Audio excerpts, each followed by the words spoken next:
Ciao a tutti, buongiorno, bentrovati. Hi everyone. ဒီနေ့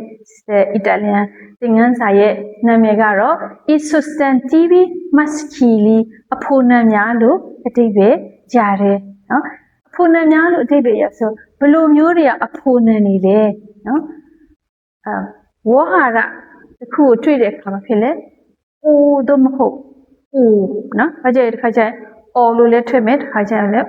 အိုလို့လည်းအတန်ထွက်မယ်နော်နဲ့အဆုံးနဲ့နာအများစုကဖြစ်လဲအဖိုနံနေဖြစ်တယ်ဒါပေမဲ့သူအမြဲတမ်းဖြစ်လေ Italian စကားလုံးမှာ article လို့ဆိုရဲ article တွေနော်ဝါရအရှိရနာမည်အရှိဝါရလေးအဲ့ဒါလေးပဲဖြစ်လေထည့်ပြရနော် il ထည့်ပြရဆိုတော့အဖိုနံတွေအတွက် I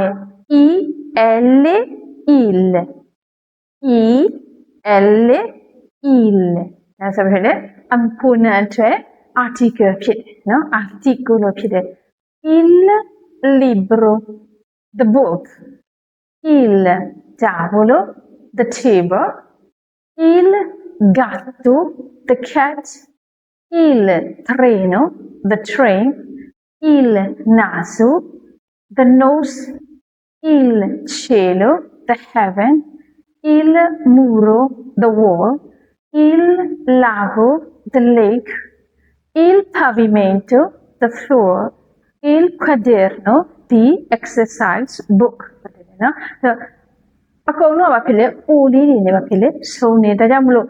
အိုနဲ့ဆုံးတဲ့နာမ်တွေကိုတွေ့လို့ရှိရင်ဘာဖြစ်လဲကျမတို့ကဒါအဖိုနံဆိုတော့ဖြစ်လဲတန်းပြီးတော့သိဖို့လိုတယ်နောက်အင်္ဂလိပ်နဲ့အီတာလီယန်ကျွန်တော်နည်းနည်းတွဲပြီးတော့မှတ်လွယ်အောင်ကြည့်အောင်နော်မဟုတ်စေ il tavolo ဆင်းတော့မဆင်းဘူးဒါပေမဲ့ဘာဖြစ်လဲသူက table ထိသူဘာဖြစ်လဲတူသားကြောင့်မလို့ il tavolo ဆို the table il treno ဒီမှာလည်းနည်းနည်းအပန်းစင်းတယ် treno ဒီမှာ train ဟုတ်ပြီလား il naso ဆို the nose နောက်တစ်ခါဒီမှာရှိ il lago ဆိုရေကန်နော်English က lake ဒီမှာ lago lake tavolo table treno train naso nose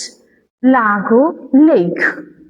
နော်အဲ့ဒါဆိုပါဖြစ်လေသူကအတန်နည်းနည်းဆင်းနေတဲ့ချောင်းမှာဖြစ်လေကျမတို့ကအလွယ်တကူပါဖြစ်လေ